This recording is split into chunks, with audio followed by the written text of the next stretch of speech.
Vamos más allá de la noticia. Notimundo Estelar en FM Mundo con María del Carmen Álvarez. Y nos acompaña a esta hora Eduardo Lindo Collantes, él es periodista peruano. Muy buenas noches y gracias por acompañarnos. Le saluda María del Carmen Álvarez. María del Carmen, muy buenas noches, muchas gracias por darme la posibilidad de darles a conocer a todo tu público lo que viene aconteciendo aquí en nuestro país, luego que hace pocas horas se ha decretado el estado de emergencia nacional en toda la nación debido a las protestas que se han generado con muchos hechos de violencia en nuestro país tras la deposición del expresidente Pedro Castillo.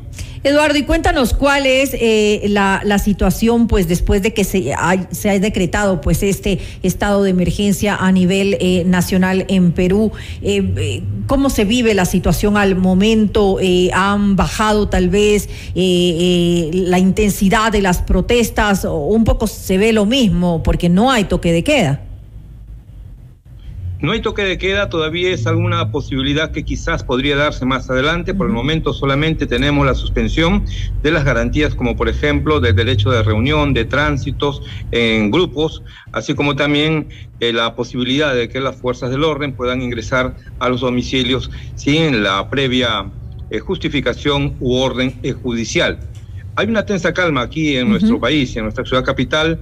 No se realizan en estos momentos protestas como sí se habían registrado en los últimos 4 días. Sin embargo, durante la presente jornada se han dado a hechos de violencia en diversos puntos del país, sobre todo en la zona sur, como Arequipa, también en la zona de Puno, donde se intentó tomar un aeropuerto de esa ciudad, de la segunda ciudad del departamento de Puno, que es el aeropuerto de Juliaca. Más allá de ello, solamente lamentar que se hayan producido en estas jornadas de protestas con hechos y episodios de violencia, un número pues de hasta 7 personas fallecidas.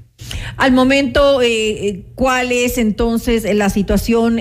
Lo mencionabas hace un momento en Arequipa y en Puno, donde se vivieron pues los momentos más álgidos en cuanto a estas protestas. ¿Podríamos decir que entonces sí hay algo de calma con el estado de emergencia que ha sido decretado?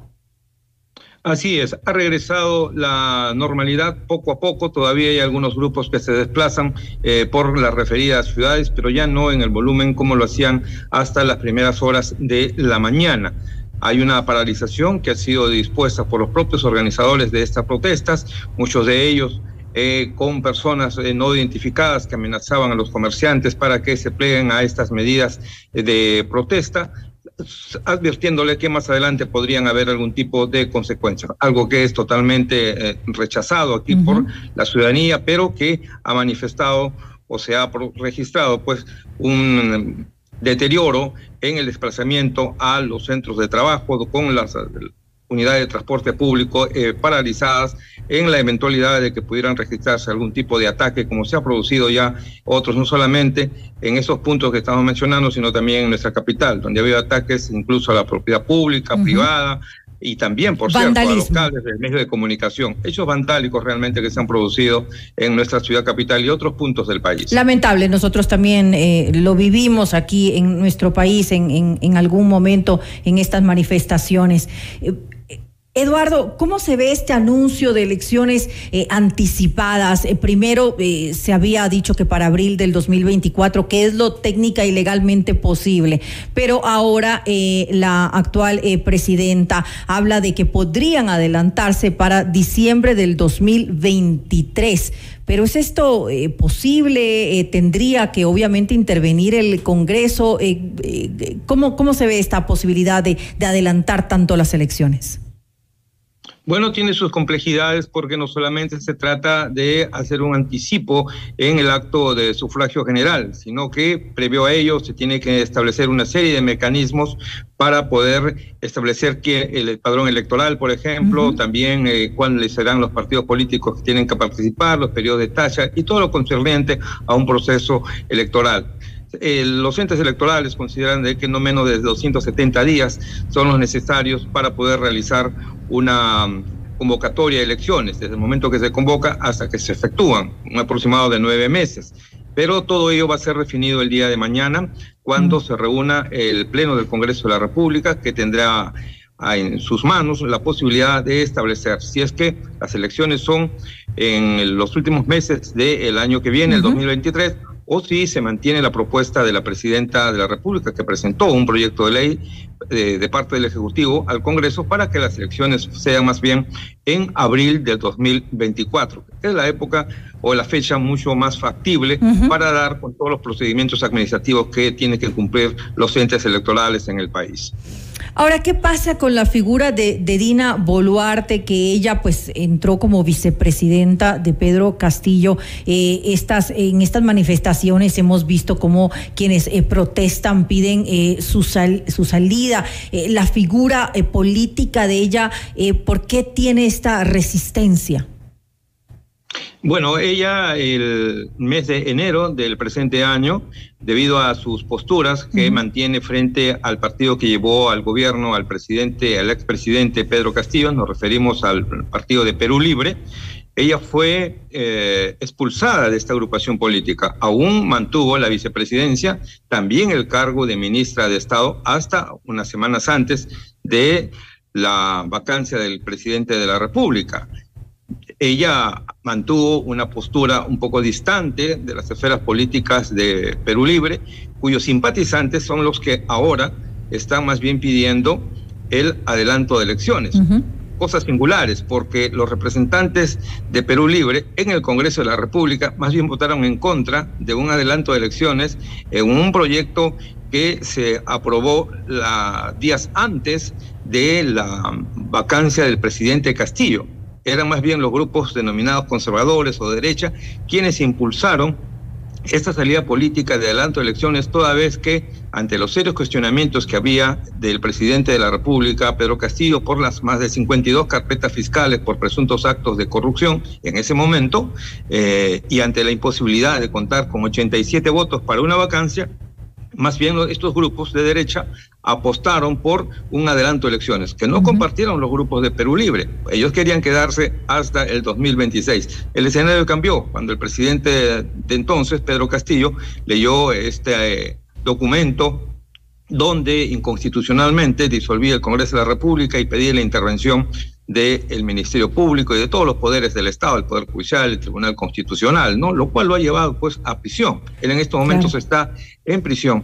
Sea como fuere, la imagen de la actual presidenta de la República no es bien vista por estos sectores, muchos de ellos radicalizados y violentistas de Perú Libre, que son quienes han causado este tipo de desmanes y de protestas violentas en diversos puntos del país. Ellos no solamente están en contra de la autoridad presidencial de manera constitucional que ha sido establecido, sino que están pidiendo la renuncia de la presidenta, la liberación del presidente Castillo, también el cierre del Congreso y por último la convocatoria a una asamblea constituyente, que ha sido pues la propuesta primigenia que llevó al presidente Castillo a ejercer hasta hace unos días la primera magistratura del país. Una agenda que no era compartida por la mayoría de la población. La asamblea constituyente no tiene respaldo más que de un 10% de la población, de manera que no estaba dentro de las prioridades de la ciudadanía en general. Sin embargo, ha sido un esfuerzo que infructuosamente ha desarrollado el Partido Perú Libre, el presidente también, y que chocó con una barrera constitucional porque ellos piden una asamblea constituyente, cosa que no está permitido en nuestra actual Carta Magna vigente. Si se quiere ir a una reforma constitucional, esta tiene que pasar por el Congreso, y ahí es donde no hay mayoría para estos grupos de Perú Libre, los grupos que llevaron el poder al presidente, y es donde se produjo pues toda esta confrontación entre ambos sectores en la política de nuestro país. Hablamos de la situación del expresidente Pedro Castillo, que pues actualmente está arrestado, ha sido arrestado por cargos de rebelión y conspiración. Ya pues han aprobado en el Congreso un proyecto de ley para quitar la inmunidad. ¿Esto qué consecuencias podría tener para el expresidente? Y además, también podrían haber, tal vez, él podría entrar en otros procesos de investigación. En curso, él tiene 52 carpetas fiscales por presuntos actos de corrupción. Se lo acusa de encabezar un grupo criminal aquí en nuestro país. que ha generado una serie de hechos que van incluso con el pago de coimas. De manera de que eso es por un lado lo que ya tenía pendiente de responder el presidente de la República, que si hubiera continuado en ejercicio y no hubiera sido vacado, recién hubiera podido ser juzgado al finalizar su mandato en el 2026. Eso era lo que llevaba a muchos grupos opositores en el Congreso de la República a pedir su vacancia, pero que no se lograba, y no hubiera sido posible de pronto si no diera ese paso el presidente de querer disolver el Congreso, por lo cual fue vacado. Pues bien, él en estos momentos está en prisión, se le ha levantado ya la inmunidad correspondiente para procesarlo en el Congreso, y el día de mañana, toda vez de que ya se venció el plazo para que él esté preso de manera provisional, ¿no? Una manera preventiva, un plazo de 7 días, el día de mañana se va a producir una audiencia judicial donde se ha solicitado la detención preventiva por 18 meses.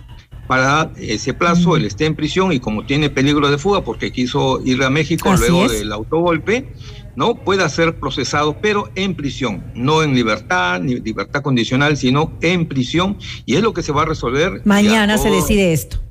Exactamente, y todo hace indicar de que es eso lo que se va a producir, que el pedido de la Fiscalía va a ser acogido por el Poder Judicial y se va a emitir una resolución. Sin embargo, los abogados defensores han interpuesto hasta el momento, fuera de Lima, 2 recursos de habeas corpus para pedir la libertad del expresidente Pedro Castillo, pero no en Lima, sino en unas ciudades del interior del país.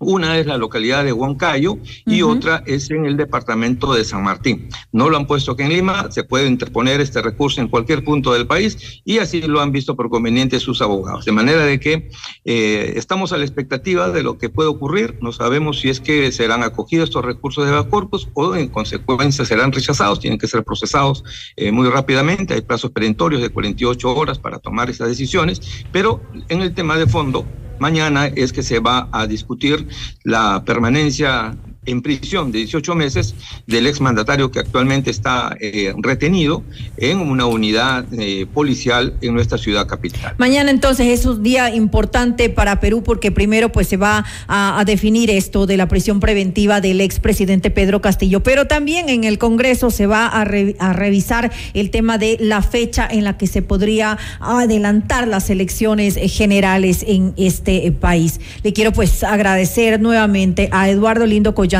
periodista peruano, por comentarnos un poco cuál es la situación que se está viviendo al momento en Perú.